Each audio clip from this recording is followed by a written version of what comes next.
বাংটি ওই দেখো তোমার খালামণিরা চলে এসেছে। হাই আপু। আরে খালামণির সাথে আবার ওইটাকে? আরে এই রাজু কেমন আছিস তোরা? হ্যাঁ খালামণি আমি ভালো আছি। আরে এরা এখানে বসে থাক, আমি একটা কাজ করি, তাড়াতাড়ি করে গিয়ে আমার স্কুটিটা নিয়ে আসি।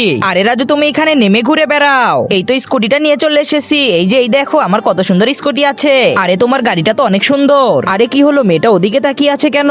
আরে রাজু দেখতেছি ওর গাড়িটা নিয়ে এসেছে। এই রাজু তো আমার 12টা বাজিয়ে দিল, আমি তখন কিছুই বুঝতেছি না। আমি এখন আরেকটা কাজ করি, তাড়াতাড়ি করে গিয়ে আমার সানগ্লাসটা পরে আসি। এই তো পরে নিয়েছি, বাহ আমাকে তো পুরো নায়কের মতো লাগতেছে। এখন আমি ওখানে যাব। আরে ওইটা আমি কি দেখতে পাইতেছি? তারপরে কি হয়েছিল সেটা দেখার আগে আপনি কাকে বেশি ভালোবাসেন, সুন্দরী মেয়েটাকে নাকি কলিজার বাবাকে? যদি আপনি আপনার কলিজার বাবাকে বেশি ভালোবেসে থাকেন তাহলে চ্যানেলটি সাবস্ক্রাইব করে ভিডিওটি শেয়ার করে দিবেন, আর কমেন্ট বক্সে লিখে যাবেন আই লাভ বাবা।